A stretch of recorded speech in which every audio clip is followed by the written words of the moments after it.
All right, guys, got a pretty exciting product for you today. This was just released a couple weeks ago at SHOT Show 2020. This is the Streamlight TLR-8A G. So it is a combination flashlight with a green laser. And I wanted to show you what the retail packaging is supposed to look like here before I rip into it.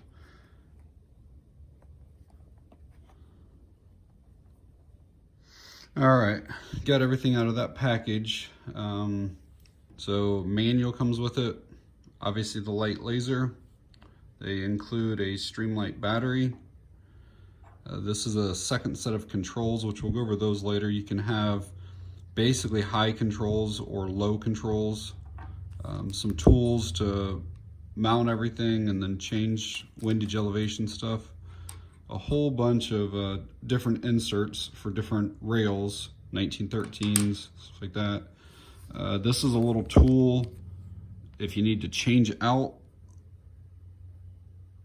See where it says Univ 1. This helps you pop that out if you need to. And then a sticker. All right, we'll get this light laser combo mounted up on my Beretta. You see it's empty, no magazine, you know, safety first, empty magazine. So to install the battery in this TLR-8A G, it's just simply turning the head here, and then this thing will pop open, and then you can put your battery in. Positive end goes in first. And then just put it back together.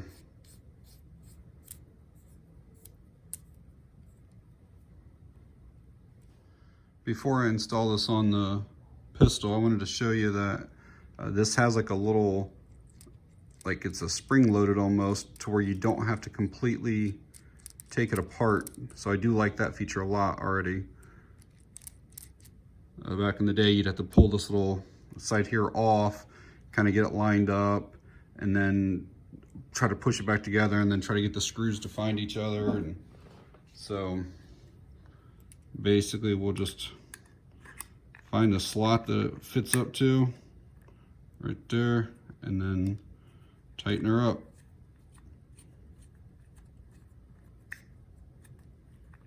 I'll get it as tight as I can here with my thumb at first.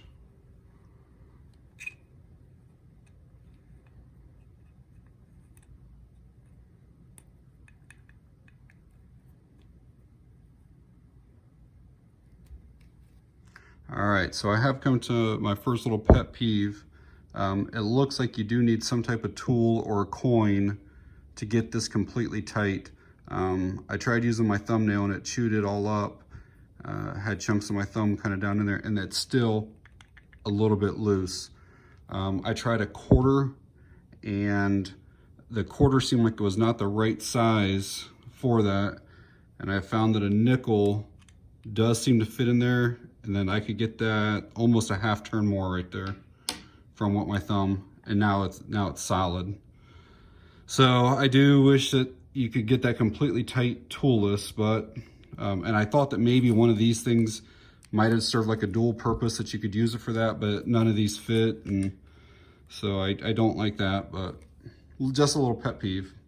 So included in the instruction booklet is this little chart or guide that tells you what little key you should be using for which gun. And down at the, where was it? This Beretta, right there, the PX4 Storm full size, it says it should be using Universal 2. Universal 1 was what was installed right out of the box. And it says it's for Glocks. Well, that's actually the same rail that I run, or same adapter that I run for all my other lights with the same gun.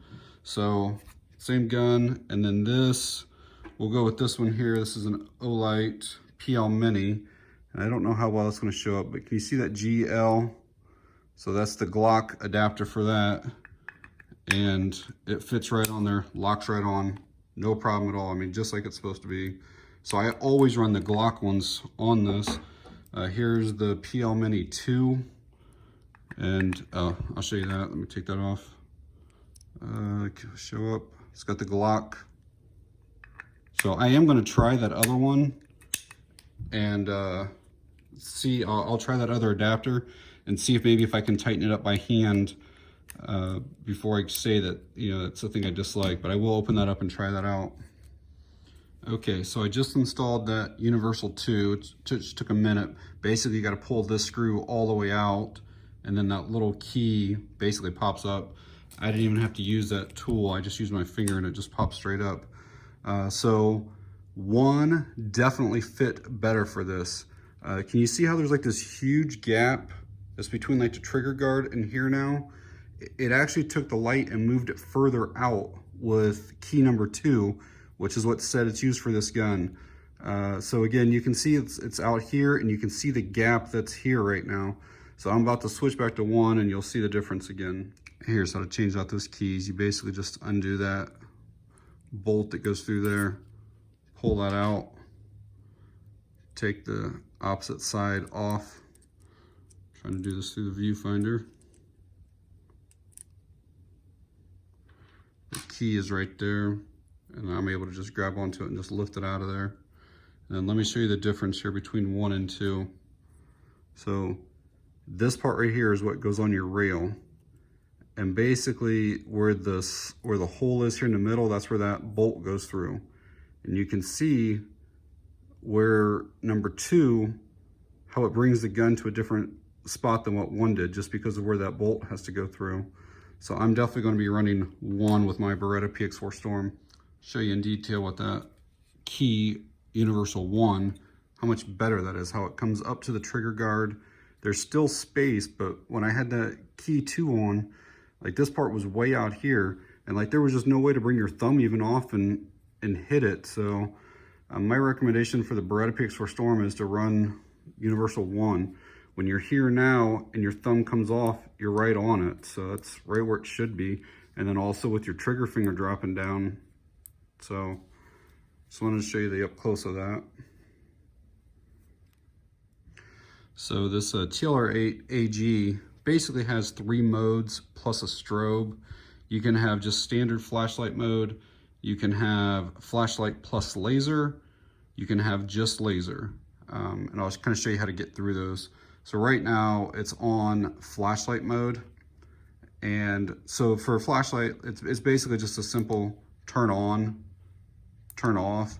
Or if you want a momentary, you just hold, and then when you're ready for the light to go off, you just release. So hold and release. But let's say you want to go to those other modes, you want laser with it. So what you do is you got to hold one button and then simultaneously press the other button. And now you can see I just went to the laser mode. And the laser is the same thing. I can either do constant on, constant off, momentary. And now let's go to the light with the laser. So we got laser on. I'm gonna push this button over here at the same time. Might be hard to pick up here, but can you see the laser right there in the middle of the table? I chose the green laser. It's supposed to be easier to see in daylight. And if you were actually shining it on something, you would actually be able to see it a whole lot better. It's just super bright in this room right now. And then again, if you want to get back to just flashlight without the laser, again, can you still see the laser there on the table? Just tap it and then it goes away. So the light comes with the strobe function disabled. And it's not confusing, but it is somewhat time consuming to try to get the strobe on. So basically you got to take either of the switches and press it pretty rapidly 10 times. And when on the 10th time, you have to hold it for like a second or two.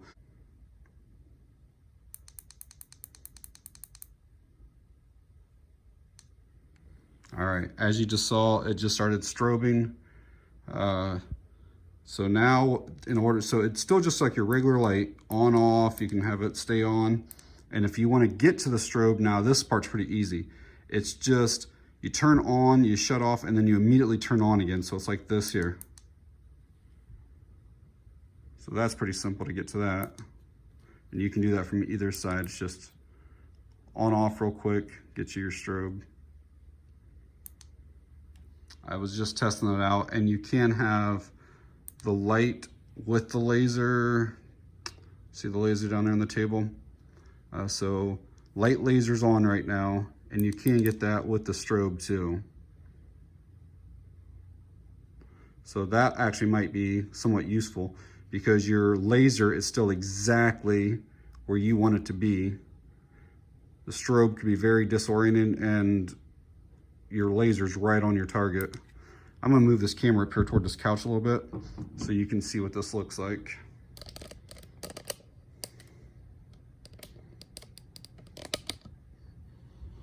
Yeah, alrighty, check this out now.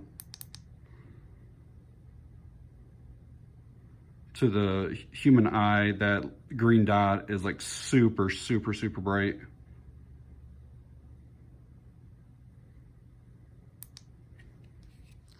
I'm gonna swap out these tail switches so you guys can see what the low ones look like. I already know that I'm gonna run it, excuse me, with the high switches on, but I do wanna show you guys what the other ones look like. Kind of get an idea of where those switches are, kind of in line with the trigger, maybe just above the magazine release, but right in that section there. To switch between the high switches and the low switches, there's 4 screws. There's 2 down here I have removed already, and then 2 more up here I have to remove. Get those 4 out and that thing will pop right off. So here's what that looks like with the back off. And I will say that the 2 top screws did not come out nearly as easily as what the 2 bottom ones did. Plus there's this like sticker, you can see there's like adhesive on that now. That's supposed to hold on there, so you almost have to remove that sticker. I mean, I was able to pull it off, but this is what the screws look like.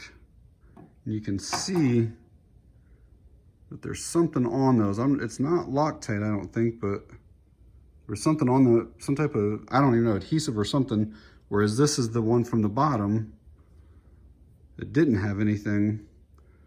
So the top definitely didn't come out as easily. I had to take the small little Allen key actually and go from the other side and push them out. Here is what the low switches look like installed. And before I even put them on, I knew I wasn't going to use them or like them.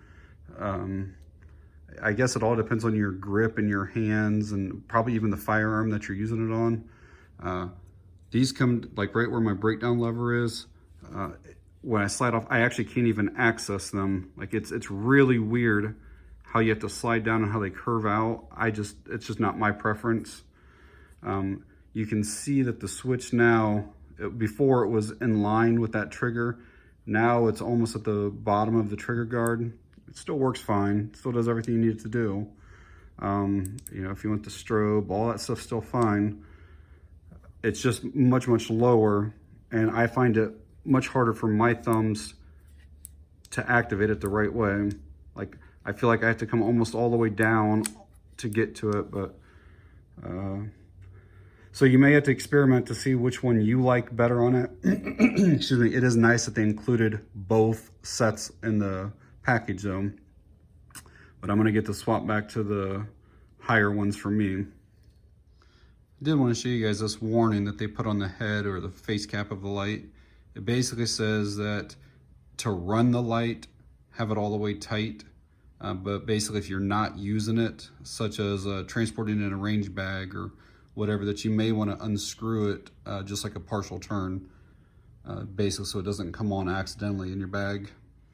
The 500 lumens that is the output of this light really is like the sweet spot. It's just a good all-around, all-purpose light, weapons light, that it's not too bright for inside your home. I have some that are, 600. I had one that was well over 1,000, and it was kind of bright, in my opinion.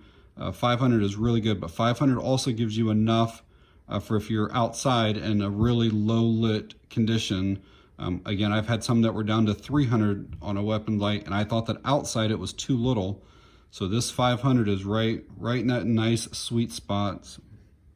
We'll get some nighttime shots with it here in a second. All right, guys, I want to give you an idea of what this light looks like inside of a completely dark room. The only light that's on over here is those little blue LEDs from my router and a green light from the printer. Other than that, it's completely dark in here. So here's just flashlight. And as you can see, it easily lights up the entire room, so you could see everything that was going on in here. And then we'll do just laser now.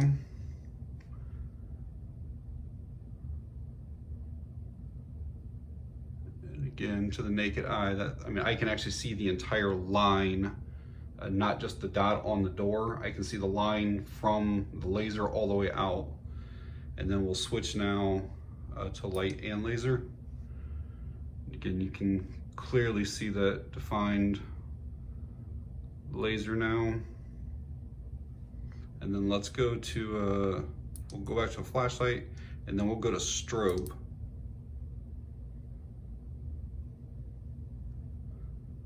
And then we'll go to, I'll switch to the strobe with the laser.